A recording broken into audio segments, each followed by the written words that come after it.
반드시 속히 일어날 일들. 계시록 17장. 7대접을 가진 7천사 중 하나가 와서 요한에게 말합니다.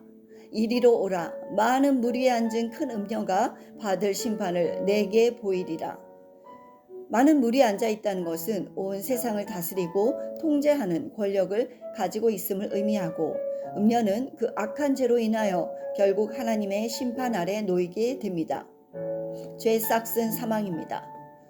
땅에 있는 임금들도 그 음녀로 인하여 음행에 빠지고 악한 일에 가담하였고, 땅에 사는 자들도 그 음행의 포도주에 취하여 죄에 빠지게 되었으니 하나님의 진노가 그들에게 부어질 것입니다. 그리고 나서 그 천사는 요한을 데리고 광야로 갑니다. 그곳에서 보니 음녀는 붉은빛 짐승을 타고 있었고, 그 짐승의 몸에 하나님을 모독하는 이름들이 가득하며, 그 짐승은 7머리와 10뿔을 가지고 있었습니다. 음녀는 가증하며 멸망으로 들어가게 될 짐승 위에 군림하고 있습니다. 하지만 곧 음녀는 짐승에 의하여 망하게 되고 모든 권력을 잃게 될 것입니다. 그러나 세상에서 큰 권력을 가지고 있는 음녀는 매우 교만하고 자기를 치장하고 자기를 높이며 영원히 그 자리에 있을 것이라 말합니다. 자줏빛과 붉은빛 옷을 입고 영화를 누리며 각종 귀한 보석으로 꾸미고 있습니다. 손에 금잔을 들고 있는데 그것은 겉으로 볼 때 매우 아름다워 보이나 그 속에는 가증한 물건들과 그의 음행에 가증한 것들로 가득 차 있습니다. 그의 이마에 이름이 쓰여 있는데 그것은 음녀의 정체를 알게 해주고 있습니다. 이것은 비밀에 쌓여 있습니다. 음녀의 정체는 큰 바벨론입니다.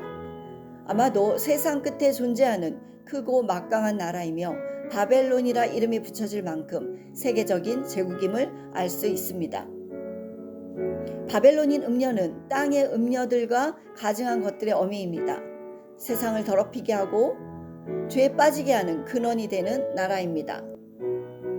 또 요한이 보니 이 음녀는 성도들의 피와 예수의 증인들의 피에 취하여 있습니다. 즉 음녀는 많은 하나님의 거룩한 사람들과 예수 그리스도의 제자된 자들을 죽였고 그 죄는 하늘에 사무치게 되었습니다. 요한이 그 음녀를 보았을 때 크게 놀랄 수밖에 없었습니다. 그 이유는 요한이 생각하고 짐작했던 모습이 아니었기 때문일 것입니다. 그때 천사가 요한에게 말합니다. 왜 놀랍게 여기느냐? 내가 그 여자, 즉 음녀와 그가 타고 있는 짐승의 비밀을 말할 것이다. 천사는 요한에게 세상 끝에 존재하는 음녀와 짐승에 대하여 그 정체를 알려줌으로써 요한이 기록한 말씀들을 통하여 하나님의 백성들에게 경각심을 주기 위한 의도를 나타내고 있습니다. 이러한 비밀을 아는 것은 세상을 망하게 하는 자들을 분별하는 데 큰 도움이 될 것입니다.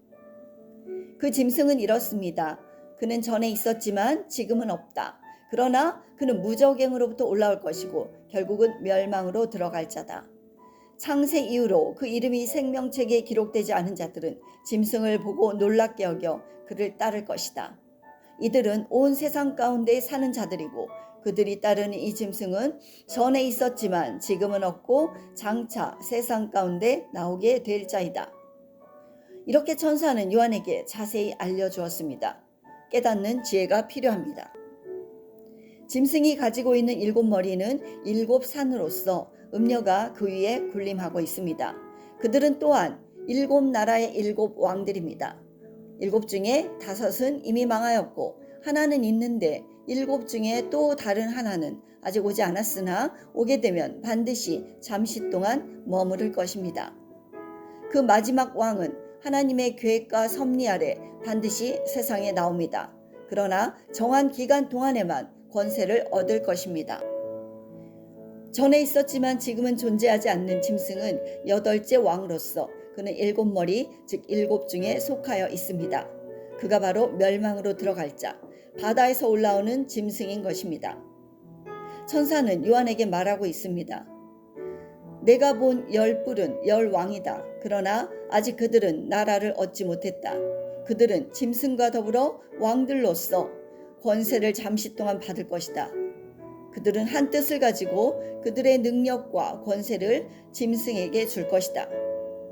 그들은 어린 양과 싸울 것이다. 그러나 어린 양은 만주의 주요 만왕의 왕이심으로 그들을 이기실 것이다. 또 그와 함께한 자들, 즉 부르심을 받고 택하심을 받은 자들, 진실함과 충성됨으로 주를 따른 자들도 이길 것이다.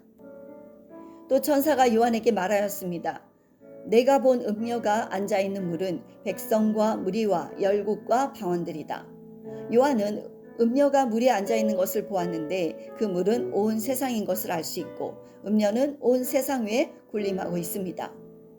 짐승과 열불, 즉 짐승과 열 나라는 연합하여 강력한 세력을 확보할 것입니다. 이들은 음녀를 미워하여 제거하기를 원하고 음녀를 미워하고 수치를 주고 그를 불로 사르고 초토화시킬 것입니다. 결국 기세등등했던 음녀는 짐승에게 망하게 됩니다. 음녀와 짐승의 관계는 완전히 뒤바뀌게 될 것입니다.